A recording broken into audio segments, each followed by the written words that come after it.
Good morning. It's Juliet at Domaine La Tasque, in the same vineyard where we were last week, the Carignan Vineyard in Mayak. And here is Simon weeding on his Caterpillar tractor.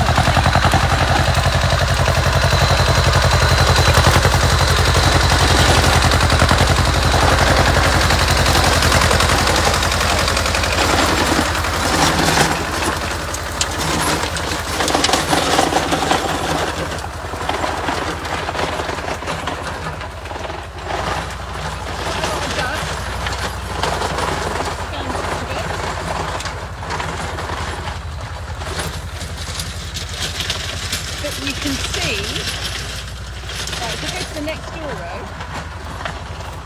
see it did look like that, so quite a lot of long grass, and that's what it looks like now. So it's actually very, very effective at removing the weeds. Now it's not quick because the caterpillar moves very, very slowly, but there's two reasons why we use the caterpillar tread rather than the a classic tractor. The most important reason is that it's narrower and it fits between the rows. The spacing in this vineyard is very, very narrow. You can't get a tractor down a row like this. It's just too narrow. If you did, you knock into vines, you damage fruit. It would really be not a good idea. So you just can't do it. So practically, it's the only thing that will get in between the vines, and also it can not only go in the vines that way because these are not trellised. You can actually go that way as well. So you can actually get really good removal of weeds. I think that's, Simon, I think that's pretty good. Yeah, if you look at it before and an after. Yeah, exactly. I was just showing that row next door row with a really long grass. Yeah. And is that in second gear or first? Yeah, that's second gear. I mean, because that's the big plus, is it takes out the roots. Yeah, it does. So you only have to do this once, and I think this is a good time to do it because it's just about to flower. Yeah. I have seen a couple of flowers in this vineyard, but it's a little bit behind our other vineyards, which are in. But you can see how tight it is. It is too tight. Yeah, it's very not too tight, Not but too very tight. It is very tight because once this has grown a bit longer you as well, just won't be able to do it without damaging the shoots. Yeah. Yeah. So this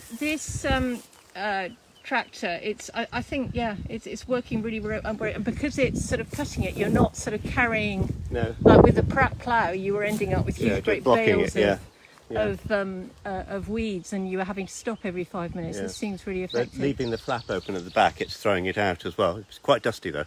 It is quite dusty. Yeah. So. Yeah, you need a good shower afterwards. So did you say what it is? What the tractor is? Yeah. No, I missed that. That's for you to do. Go on, tell us what it is, Simon. Well, it's a 1965 Toselli, and it's called a Toselli 78 because that's the width of it in centimetres. Yeah. And it's 2 cylinders, 30 horsepower. Yeah. You see, I would have said it's that. a little toy, yeah.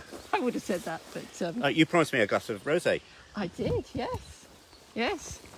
There's all that sort of thirsty work. Weeding in the dust you get. Oh yes, I've got... Yeah, well last week we were up here and you were trimming and clearing this bit for wine tasting, so I think we just need to remove all the debris. But we have Helen here, who's staying with us for a few days. Hello, Who's going to join us for a glass of rosé, and is going to take over the camera. I'm going to just point to this. Right. So it's 10:10 in the morning. Definitely time for a glass of rosé. So I'll give you yours afterwards, Helen. Or you can pour it. Yeah, I can pour it. Yeah. Right. So this is our 2021 Aurelia Rosé, and it was bottled. Do you need to be a bit closer? I'm just thinking about the sound. Everybody can hear me, they can't always hear Juliet. Well, I'll shout then, yes. Well, they don't want to hear me anyway, it's all rubbish. So it's 2021 Rosé. Now, this is the 4th year of making rosé from Domaine Tasque, and this is usually we make it from mostly Carignan with a little bit of Grenache, and mostly Carignan from this vineyard here.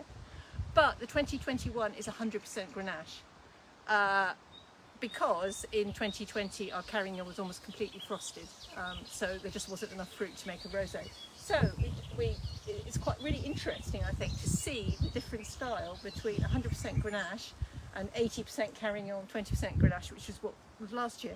The colour is pretty similar, very, very pale. It's very pretty, I think it's a very pretty colour. It's really quite aromatic. It's got slightly sort of a bit of strawberry, red currant, tiny bit of melon in there, but it's probably more aromatic than our previous vintage. Still bone dry, but there's a nice richness there, which comes from Grenache usually has a nice richness in it with the red wine, and even when it makes rosé, there's a sort of broadness to the palate. So there's a real dryness, then a richness of red fruit, nice sort of burst of acidity, and yeah. Ideal for drinking at 10 o'clock. Ideal for drinking at 10 o'clock in the morning. I feel we should have croissants here or something like that, or a punnet of strawberries. Punnet of strawberries. But we'll just have to. Yeah. Anyway. Cheers. Oh. There you go. So, commercial bit now. We've just shipped a pallet of this to the UK, and it's 11 quid a bottle. So, but I'll be sending a newsletter about that. It's literally just arrived 2 days ago in the UK and is available to order, and also in France from us in Vineyard. 2020 is completely gone. Oh yeah, it's There all isn't a gone. single 2020 is completely gone. And just something to mention about the bottle. Like previous vintages, we have a glass stopper, which I just think is really pretty.